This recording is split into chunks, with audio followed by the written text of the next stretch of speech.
Hello guys, आज हम करने वाले हैं class 10 science olympiads chapter 3 metals and non metals part 4। तो स्टार्ट करते हैं क्वेश्चन नंबर 16 से। Ritika took 4 metals P Q R and S and added them to the following solutions one by one. The results are summarised in the given table.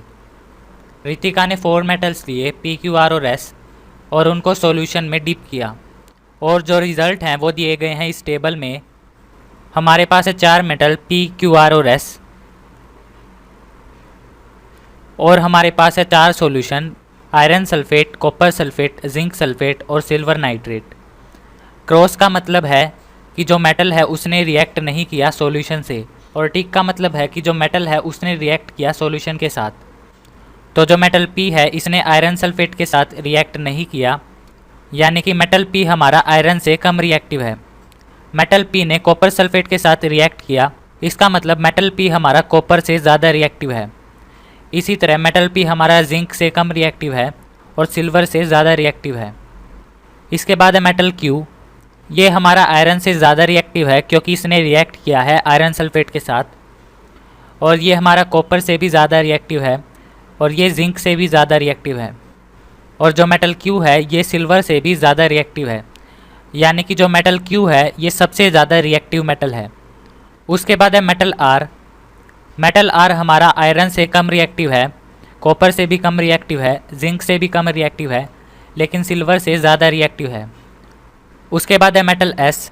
Metal S हमारा सभी से कम reactive है क्योंकि इसने किसी के साथ भी रिएक्ट नहीं किया। हमसे पूछा गया है which of the following statements are correct. हमें बतानी है करेक्ट स्टेटमेंट। तो स्टेटमेंट नंबर 1 है among the given metals Q is the most reactive metal. जो क्यू है ये मोस्ट रिएक्टिव मेटल है, ये स्टेटमेंट हमारी करेक्ट है। जो क्यू है इसने सभी के साथ रिएक्ट किया है, इसीलिए ये सबसे ज़्यादा रिएक्टिव मेटल है। उसके बाद है statement 2 S is less reactive than zinc but more reactive than silver. जो एस है ये कम रिएक्टिव है जिंक से, लेकिन ये ज़्यादा रिएक्टिव है सिल्वर से। तो ये स्टेटमेंट हमारी इनकरेक्ट है क्योंकि जो एस है इसने किसी के साथ भी रिएक्ट नहीं किया, यानी ये सबसे ज़्यादा कम रिएक्टिव मेटल था, लेकिन इसमें लिखा गया है मोर रिएक्टिव दैन सिल्वर। तो ये ऑप्शन हमारा इनकरेक्ट है। इसके बाद statement 3 R is less reactive than silver but more reactive than zinc. जो आर है वो जिंक से तो कम रिएक्टिव है लेकिन सिल्वर से ज़्यादा रिएक्टिव है, लेकिन इसमें उल्टा लिखा गया है। इसमें लिखा गया है सिल्वर से कम रिएक्टिव और जिंक से ज़्यादा रिएक्टिव। तो ये स्टेटमेंट हमारी इनकरेक्ट है। उसके बाद statement 4 P is more reactive than copper but less reactive than iron. ये स्टेटमेंट हमारी करेक्ट है। जो पी है ये कॉपर से ज़्यादा रिएक्टिव है और आयरन से कम रिएक्टिव है, तो ये स्टेटमेंट हमारी करेक्ट है।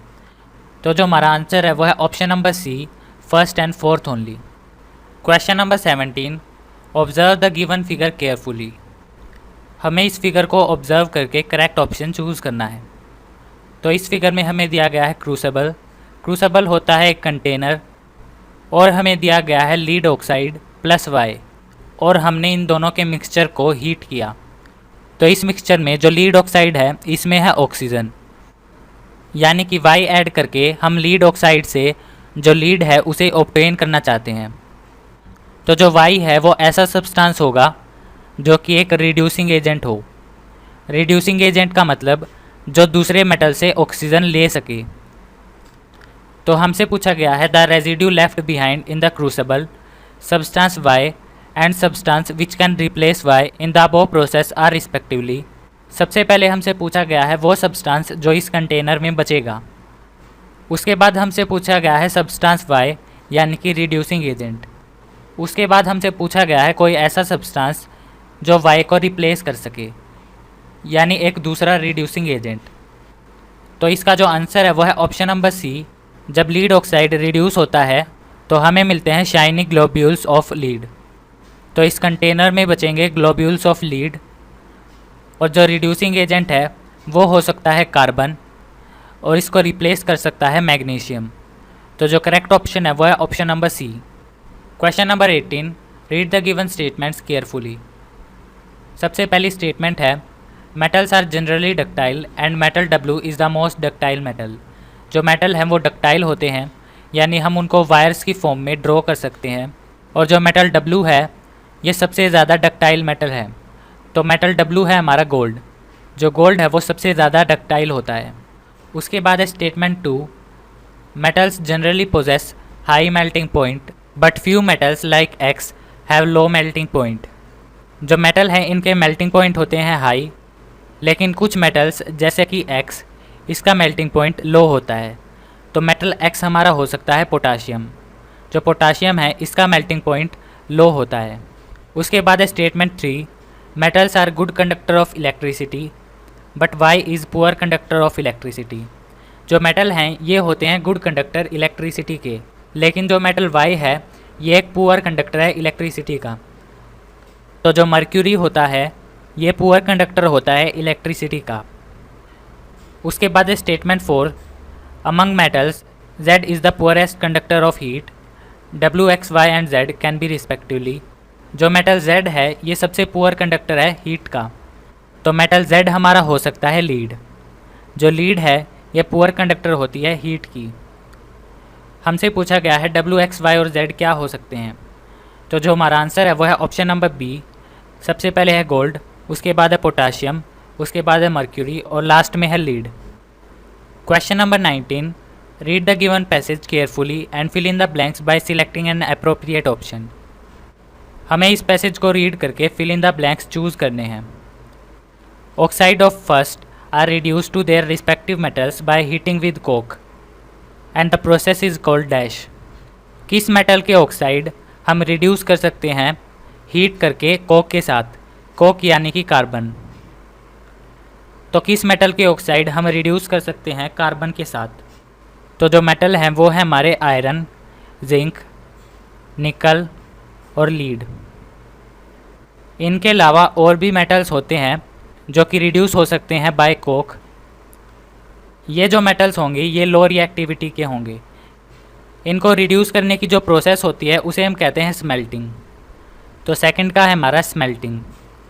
उसके बाद है before carrying out reduction with carbon if the calcined and roasted ore still contains infusible impurities of earthy metal dash an additional substance dash is added which combines with the third to form a fusible material called dash.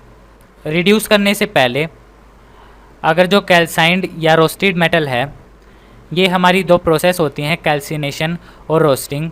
Calcination और roasting करने के बाद जो metal और होता है वो metal oxide में कन्वर्ट हो जाता है। तो अगर मेटल ऑक्साइड में कोई इनफ्यूजिबल इम्प्योरिटीज़ प्रेजेंट हैं, इनफ्यूजिबल का मतलब वो सब्सटेंस जिसे हम मेल्ट नहीं कर सकते। तो कैल्सिनेशन या रोस्टिंग करने के बाद जो मेटल ऑक्साइड होता है अगर उसके अंदर इनफ्यूजिबल इम्प्योरिटीज़ हैं जिनको हम कहते हैं गैंग, उसके अंदर हम एक एडिशनल सब्सटेंस डालते हैं जिसका नाम है फ्लक्स। फ्लक्स डालने के बाद ये कंबाइन होता है गैंग के साथ और हमें मिलता है एक फ्यूजिबल मैटर। फ्यूजिबल मैटर का मतलब वो सब्सटेंस जो मेल्ट हो सके, जिसको हम कहते हैं स्लैग। तो फिफ्थ है हमारा स्लैग। तो करेक्ट ऑप्शन है हमारा ऑप्शन नंबर बी। फर्स्ट है आयरन एंड जिंक, सेकंड है स्मेल्टिंग, थर्ड है गैंग, फोर्थ है फ्लक्स और फिफ्थ है slag. Question number 20, read the given statements carefully and state true and false for the following statements. तो हमें बताना है ट्रू और फॉल्स। सबसे पहली स्टेटमेंट है metals of low reactivity can be extracted directly by electrolysis of their molten ores. जो metals होते हैं लो रिएक्टिविटी के, उनको हम डायरेक्टली एक्सट्रैक्ट कर सकते हैं बाय इलेक्ट्रोलिसिस। ये ऑप्शन हमारा इनकरेक्ट है। तो ये स्टेटमेंट है हमारी फॉल्स। जो लो रिएक्टिविटी के मेटल्स हैं उनको हम डायरेक्टली एक्सट्रैक्ट नहीं कर सकते इलेक्ट्रोलिसिस से। इसके बाद statement second, prior to reduction metal sulphides and carbonates must be converted to metal oxide. इसमें लिखा गया है रिडक्शन से पहले जो मेटल सल्फाइड या मेटल कार्बोनेट हैं उनको पहले हमें मेटल ऑक्साइड में कन्वर्ट करना होगा, बाद में उन्हें रिड्यूस करना होगा। तो ये स्टेटमेंट है हमारी ट्रू। हम डायरेक्टली मेटल सल्फाइड या मेटल कार्बोनेट से मेटल ऑब्टेन नहीं कर सकते, पहले हमें उन्हें मेटल ऑक्साइड में कन्वर्ट करना होगा, उसके बाद हम करेंगे रिडक्शन और लास्ट में हमें मिलेगा मेटल। इसके बाद statement 3, metals of high reactivity can be extracted bye electrolytic oxidation. इसमें लिखा गया है मेटल्स ऑफ हाई रिएक्टिविटी, यानी वो मेटल जो हाईली रिएक्टिव हैं उनको हम एक्सट्रैक्ट कर सकते हैं by electrolytic oxidation. Electrolytic oxidation में हम मेटल्स के ऊपर एक लेयर बनाते हैं ऑक्साइड की। तो ये स्टेटमेंट हमारी फॉल्स है। हम मेटल को एक्सट्रैक्ट नहीं कर सकते, मेटल्स के ऊपर उनके ऑक्साइड की एक लेयर डिपॉजिट हो जाएगी इलेक्ट्रोलिटिक ऑक्सीडेशन से, ना कि जो मेटल्स हैं वो एक्सट्रैक्ट होंगे। तो ये स्टेटमेंट हमारी फॉल्स है। उसके बाद है fourth, thermite reaction is a displacement reaction and is highly exothermic. जो थर्माइट रिएक्शन है ये डिस्प्लेसमेंट रिएक्शन है और ये हाईली एक्सोथर्मिक होती है। ये स्टेटमेंट हमारी ट्रू है। थर्माइट रिएक्शन हमारी होती है डिस्प्लेसमेंट रिएक्शन, और जितनी भी डिस्प्लेसमेंट रिएक्शन होती हैं वो हमारी होती हैं एक्सोथर्मिक। थर्माइट रिएक्शन के अंदर एल्यूमिनियम रिएक्ट करता है Fe2O3 के साथ, और इस रिएक्शन में होती है डिस्प्लेसमेंट रिएक्शन, और ये रिएक्शन हमारी हाईली एक्सोथर्मिक होती है, जिसके कारण जो आयरन प्रोड्यूस होता है वो लिक्विड फॉर्म में होता है, यानी कि मेल्ट हो जाता है। ये रिएक्शन इतनी ज़्यादा एक्सोथर्मिक होती है।